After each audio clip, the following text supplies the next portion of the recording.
علیکم ورحمۃ اللہ وبرکاتہ۔ شیخ یہ فیس بک پیج کے اوپر رضوان علی بھائی نے سوال کیا تھا، جائز منافع کتنا؟ مثال کے طور پہ 1200 پر من کے گندم خریدی اور کچھ عرصے بعد میں بیچتا ہوں جو کہ زیادہ پیسوں کے بکیں گے، تو جائز منافع کتنا پلیز بتا دیں۔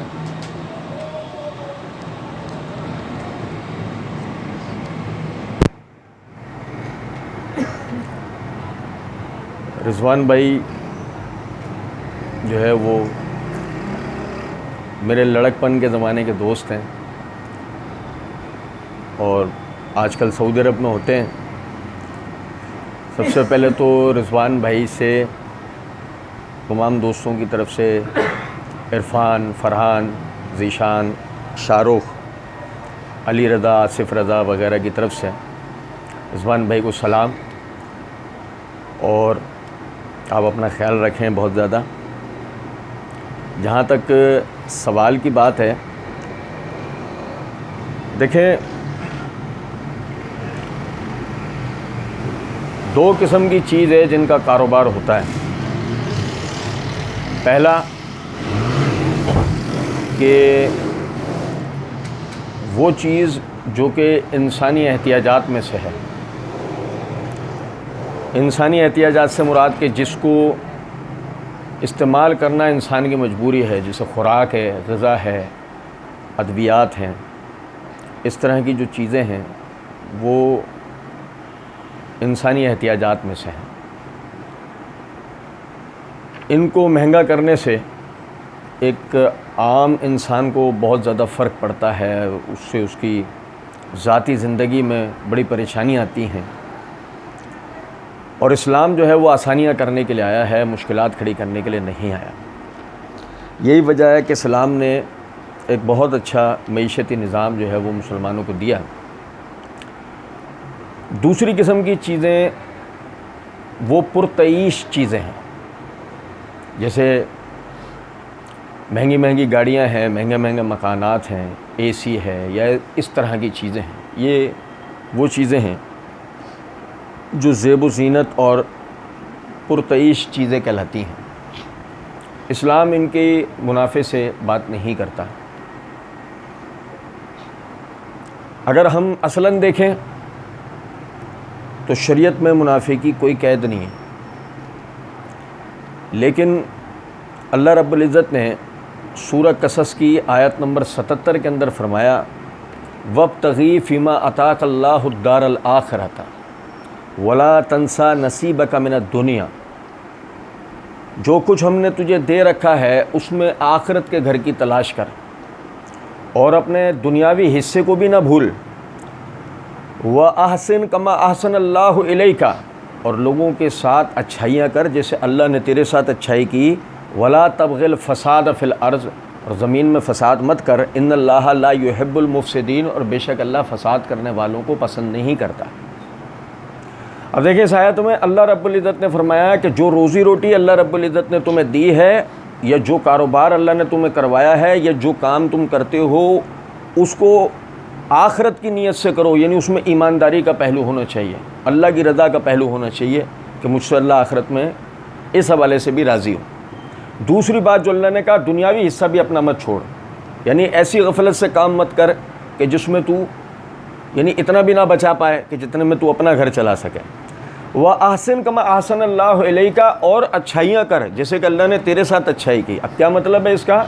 وہی جیسے میں نے ابھی تھوڑی دیر پہلے عرض کیا کہ آپ اگر مثال کے طور پر ذخیرہ اندوزی کرتے ہیں، آپ غلے کو اپنے پاس اکٹھا کر لیتے ہیں، اور اکٹھا کرنے کے نتیجے میں آپ انتظار کرتے ہیں اس چیز کا کہ اس کے نرخ بڑھیں، اس کا بھاؤ بڑھے، بڑھنے کے بعد میں اس کو بازار کے اندر لے کر آؤں، تو اگر وہ چیز احتیاجات میں سے ہے، جس مثال کے طور پہ اناج ہے، ادویات ہیں، اس قسم کی چیزیں، تو اس کے مہنگا ہونے کے نتیجے میں وہ غریب آدمی کی دسترس سے باہر چلا جائے گا۔ رضوان بھائی نے جیسے اپنے سوال کے اندر توجہ دلائی آٹے کے اوپر، گندم کے اوپر، تو گندم احتیاجات میں سے ایک ہے، تو اگر مثال کے طور پہ آپ اسے اپنے پاس روک لیتے ہیں، اور آپ کے روک لینے کے نتیجے میں عام لوگ تک، غریب آدمی تک اس کی رسائی نہیں ہوتی، اور رسائی جب ہوتی ہے وہ مہنگا ہو چکا ہوتا ہے، تو یوں سمجھ لیجئے کہ آپ نے اپنے مسلمان بھائی کے لیے ایک مشقت پیدا کر دی۔ تو یہی اللہ رب العزت نے فرمایا، وَأَحْسِن كَمَا أَحْسَنَ اللَّهُ إِلَيْكَ، اچھائی کر جیسے اللہ نے تیرے ساتھ اچھائی کی، ولا تبغ الفساد فی الارض، زمین میں فساد مت کر۔ اب لازمی سی بات ہے کہ اگر آپ چیز کو روک لیتے ہیں، ذخیرہ اندوزی کرتے ہیں، تو اس کے نتیجے میں بھاؤ بڑھے گا، لوگوں کے اوپر جو نا پریشانیاں آئیں گی، زمین میں فساد کی کیفیت ہوگی۔ اللہ نے فرمایا ان اللہ لا یحب المفسدین، بے شک اللہ فساد کرنے والوں کو پسند نہیں کرتا۔ اب دیکھیں اسی طریقے سے یہ میرے ہاتھ میں صحیح بخاری ہے، اس صحیح بخاری کتاب المظالم والقصاص ہے، اس کے اندر امام بخاری نے باب قائم کیا، باب لا یظلم المسلم المسلم ولا یسلمہ، کہ اس بات کے بیان میں کہ کوئی مسلمان کسی مسلمان پر ظلم نہ کرے اور نہ کسی ظالم کو ظلم کرنے دے۔ اس کے تحت حدیث نمبر 2442 ہے۔ عبداللہ بن عمر رضی اللہ تعالیٰ عنہ فرماتے ہیں کہ رسول اللہ صلی اللہ علیہ وسلم نے فرمایا، ایک مسلمان دوسرے مسلمان کا بھائی ہے، بس اس پر ظلم نہ کرے اور نہ ظلم ہونے دے۔ جو شخص اپنے بھائی کی ضرورت پوری کرے، اللہ تعالیٰ اس کی ضرورت پوری کرے گا۔ جو شخص کسی مسلمان کی مصیبت کو دور کرے، اللہ رب العزت قیامت کی مصیبتوں میں سے بڑی مصیبتوں کو اس سے دور فرمائے گا۔ جو شخص کسی مسلمان کے عیبوں کو چھپائے تو اللہ تعالیٰ قیامت کے دن اس کے عیبوں کو چھپائے گا۔ اب دیکھیں اس حدیث سے جہاں ہمیں بہت ساری چیزیں سیکھنے کو ملتی ہیں، وہ ساتھ ہی یہ بات سیکھنے کو ملتی ہے کہ اللہ رب العزت نے فرمایا کہ جو شخص اپنے بھائی کی ضرورت پوری کرے، اللہ تعالیٰ اس کی ضرورت پوری کرے گا۔ اب اس میں کیا نکتہ ہے کہ اگر مثال کے طور پہ آپ ایسا کام کرتے ہیں جو انسانی ضروریات میں سے ہے کہ جن کے بغیر ایک آدمی زندگی نہیں گزار سکتا، تو اس صورت میں آپ نے اس میں منافع کی شرح کو اتنا رکھنا ہے کہ جس میں آپ کے مسلمان بھائی کے لیے آسانی ہو۔ پھر دیکھیں یہ میرے ہاتھ میں ابو داؤد ہے، ابو داؤد کی یہ جلد نمبر 3 کے اندر یہ کتاب البیوع ہے، یعنی کہ خرید و فروخت کا بیان، اس کے تحت یہ امام ابو داؤد رحمۃ اللہ علیہ نے باب قائم کیا ہے، باب فی النہی عن الحکرہ، ذخیرہ اندوزی کی ممانعت کا بیان۔ اس کے تحت یہ حدیث نمبر یعنی کہ جلد 3 کی ترتیب کے اعتبار سے حدیث نمبر 52 ہے کہ عدی بن کعب رضی اللہ تعالیٰ عنہ وہ فرماتے ہیں کہ نبی صلی اللہ علیہ وسلم نے فرمایا، لا یحتکر الا خاطئ، خطا کار کے سوا کوئی بھی ذخیرہ اندوزی نہیں کرتا۔ اب امام ابو داؤد فرماتے ہیں، وسألت احمد ما الحکرہ قال ما فیہ عیش الناس۔ امام ابو داؤد فرماتے ہیں کہ میں نے امام احمد بن حنبل رحمۃ اللہ علیہ سوال کیا کہ یہ ذخیرہ اندوزی کون سی والی ہے، یہ کس قسم کی ذخیرہ اندوزی ہے؟ فرمایا ما فیہ عیش الناس، وہ چیز یعنی اس چیز کی ذخیرہ اندوزی کرنا جس پر لوگوں کی زندگی کا مدار ہو۔ پھر آگے امام ابو داؤد کہتے ہیں، قال الاوزاعی المحتکر من یاترز السوق، کہ ذخیرہ اندوزی کرنے والا کون ہوتا ہے؟ وہ جو غلے کو بازار میں آنے سے روکے۔ اب اس کا مطلب کیا ہوا؟ اس کا مطلب یہ ہوا کہ دیکھیں اس چیز کی ذخیرہ اندوزی کرنا، اس چیز کو بازار میں آنے سے روک لینا جو انسانی ضروریات میں سے ہوں، اور جس کے پیچھے مقصد یہ ہو کہ وہ مزید اس پر ریٹ بڑھ جائے، میں بڑے ہوئے ریٹ سے بیچوں۔ تو اس صورت کے اندر بظاہر تو آپ کے لیے وہ فائدہ ہے، لیکن عام مسلمانوں کے لیے اس میں نقصان ہے، اور جب وہ عام مسلمانوں کے لیے اس میں نقصان ہوگا، لازمی سی بات ہے آپ کی روزی میں بھی برکت نہیں ہو سکتی، اور پھر کل قیامت کے دن آپ اللہ کے یہاں اس کے جواب دہ ہوں گے۔ ابھی لاک ڈاؤن کے دنوں میں ہمارے سامنے اس بات کو سمجھنے کی زندہ مثال ہے کہ آپ دیکھیں ماسک کی یعنی ماسک لگانے کے مسئلے پہ بات ہوئی، وہ ماسک جو 10-12 روپے کا ملتا تھا وہ 100 روپے، 150 روپے، 200 روپے، 300 روپے پہ چلا گیا، اور جو مخصوص قسم کا N95 ماسک تھا وہ 1200-1300 روپے پر چلا گیا۔ لوگوں نے وہ ماسک، وہ چیزیں وہ باقاعدہ ذخیرہ کر لیں اپنے پاس، بازار میں آنی ہی نہیں دی اس کو۔ اسی طریقے سے ہینڈ سینیٹائزر کی بحث ہوئی کہ جی ہینڈ سینیٹائزر ہاتھوں پہ لگاؤ، وہ ہینڈ سینیٹائزر جو 100 روپے کا مل جایا کرتا تھا وہ 1200 1500 روپے تک اس کی قیمتیں پہنچ گئیں۔ اسی طریقے سے پیٹرول کا مسئلہ ہوا، پیٹرول کے ریٹ نیچے آنے لگے، پیٹرول پمپ مالکان نے اپنے پیٹرول پمپ بند کر دیا صرف اس لیے کہ دوبارہ سے ریٹ اس طرف چلے جائیں۔ تو میرے بھائی اس بات کو سمجھیں کہ جب ہم کسی بھی چیز کو بازار میں آنے سے روکیں اس نیت سے کہ جی وہ اگر بازار کے اندر یعنی کہ کچھ دن بعد جائے گی، اس کے ریٹ بڑھ جائیں گے، ہمیں فائدہ ہوگا، تو ایسا فائدہ وہ مناسب نہیں ہے، اس میں آپ کے لیے ہی نقصان ہے۔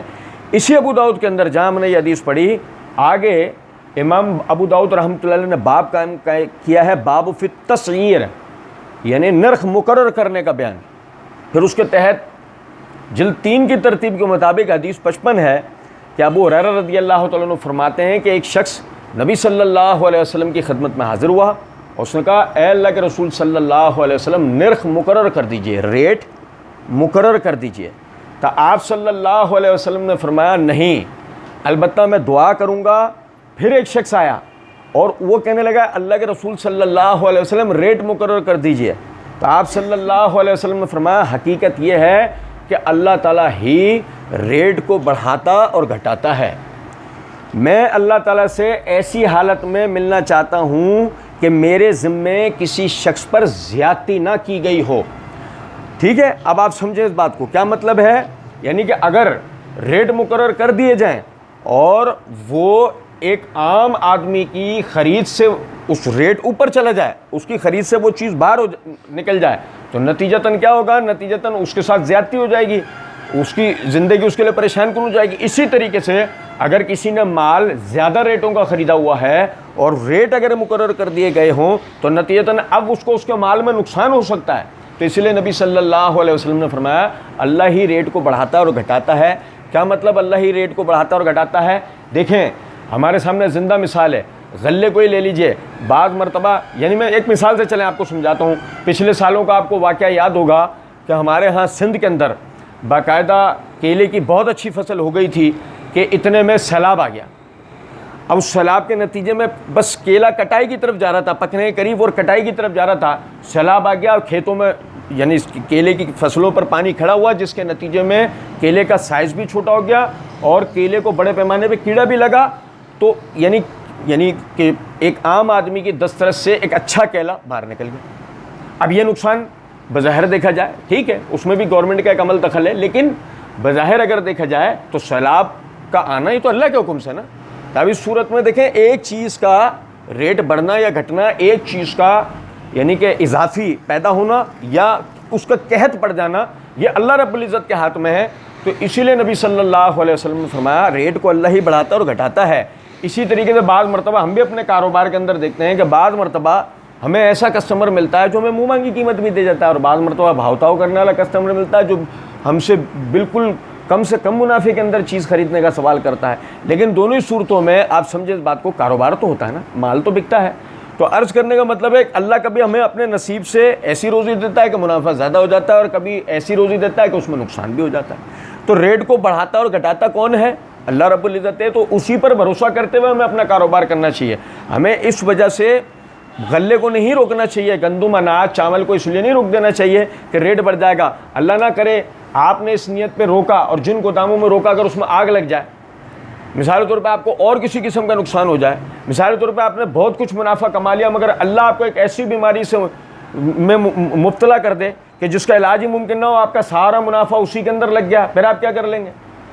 اسی طریقے سے میرے ہاتھ میں ابن ماجہ ہے، ابن ماجہ کی جلد نمبر 2 میں کتاب التجارت، اس کے اندر یہ انہوں نے امام ابن ماجہ نے باب قائم کیا، باب من کرہ ان یسعر، کہ یعنی کہ ریٹ کا مقرر کرنا مکروہ ہے، برا ہے شریعت میں۔